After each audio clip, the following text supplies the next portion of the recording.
ओम नमो भगवते वासुदेवाय नमः।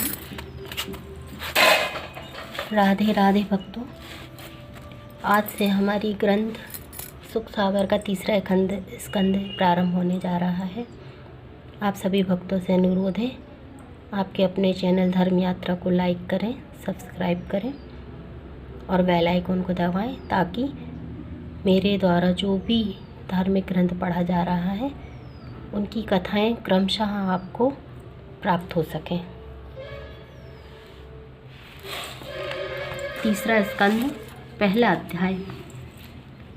तीसरे स्कंद में विदुर जी की उद्धव भक्त से राह में भेंट होना, विदुर जी का मैत्रेय ऋषिश्वर से यमुना के किनारे मिलना तथा जय विजय और कपिल देव अवतार की कथा। पहला अध्याय।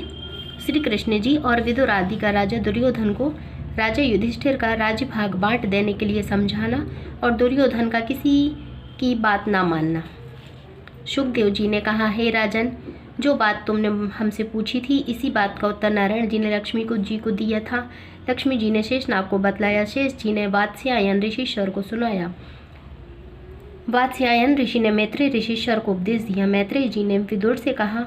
इतनी कथा सुनकर राजा परीक्षित ने पूछा, हे स्वामिन, विदुर जी और मैत्रेय ऋषिश्वर से कहाँ भेंट हुई थी? उन दोनों ज्ञानी और परमेश्वर के भक्त परम भक्तों के परस्पर मिलते समय बड़ा आनंद हुआ होगा, उनका हाल सुनाइए।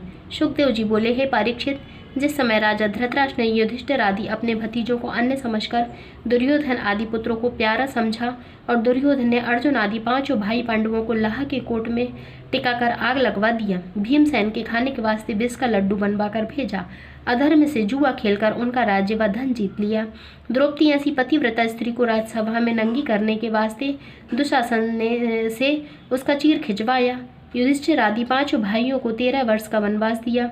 श्री कृष्ण जी की कृपा से सब जगह उनके प्राण बचे और सब वनवास करके युधिष्ठिर अपनी आदि फिर आए, तब भी राजा दुर्योधन उनका हिस्सा नहीं देता था। इसलिए श्री कृष्ण जी कृपाचार्य और विदुर आदि को धृतराष्ट्र ने बुला भेजा, तो वे लोग कौरवों का झगड़ा मिटाने के लिए पंच होकर राजा दुर्योधन की सभा में गए।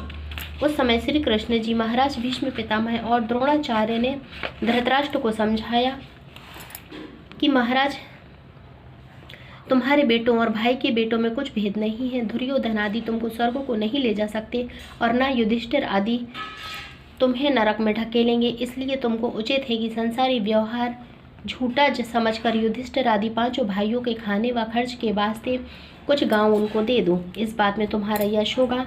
राजा धृतराष्ट्र ने यह बात सुनकर उस पर कुछ ध्यान न दिया।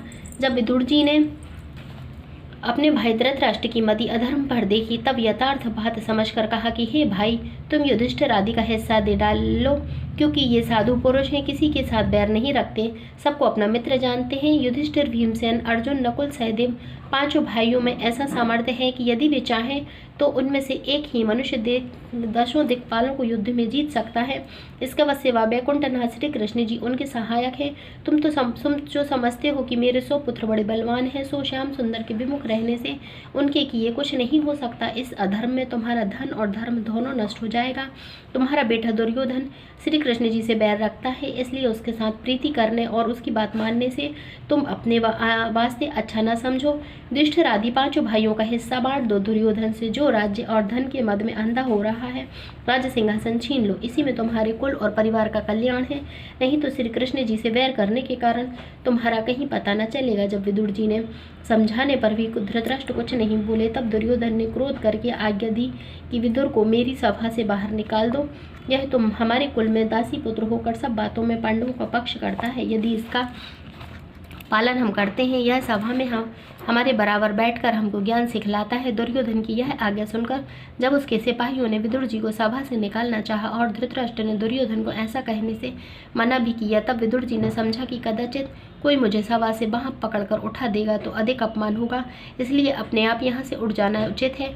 वृंदावन विहारी कौरवों का नाश करना चाहते हैं, इसलिए धृतराष्ट्र आदि कौरवों के मन में अधर्म समाया, अच्छी बात समझना इनको बुरा मालूम होता है। ऐसा विचार कर विदुर जी वहां से उठकर द्वार पर चले आए। उन्होंने यह समझकर धनुष बाण आदि शस्त्र नहीं धर दिया कि शस्त्र समेत चले जाने से दुर्योधन की इस बात का संदेह होगा कि यह पांडवों की तरफ जा मिला। विदुर जी अपना वस्त्र भी उतार डाला, केवल एक लंगोटी बांधकर और चादर उड़कर हस्तिनापुर से उत्तराखंड को तीर्थ यात्रा करने के वास्ते चले गए। शास्त्र आदि रख देने का दूसरा कारण यह था कि विदुर जी परम भक्त थे, होनहार जानते थे अब दुर्योधनादि कौरवों का नाश होने वाला है। मैंने उनके कुल में जन्म लिया है, इसलिए मुझे पहले से अपने सब शस्त्र रख देना चाहिए जिसमें युद्ध न करना पड़े। विदुर जी ने वर्ष भर तक भारतखंड की तीर्थ यात्रा करते हुए यमुना के किनारे पहुंचकर सब देवताओं का दर्शन किया और मैत्रेय और ऋषीश्वर की कुटी के समीप बहुत दिनों तक टिके रहे। उन्हीं दिनों में महाभारत युद्ध हुआ, दुर्योधन आदि कौरव मारे गए। राजा युधिष्ठिर को श्री कृष्ण जी की कृपा से राजगद्दी मिली। जब उद्धव भक्त श्याम सुंदर के बैकुंठ धाम जाने की उपरांत द्वारिका से बद्री का आश्रम को जाते थे, तब राह में विदुर जी से भेंट हुई। दोनों परमेश्वर के परम भक्त आपस में गले मिले। विदुर जी उद्धव भक्त से दुर्योधन आदि के मारे जाने और युधिष्ठिर को राज सिंहासन प्राप्त होने का हाल सुनकर पहले पछताए, फिर श्याम सुंदर की इच्छा समझकर उन्होंने संतोष किया। इति श्री तीसरा स्कंद प्रथम अध्याय समाप्त।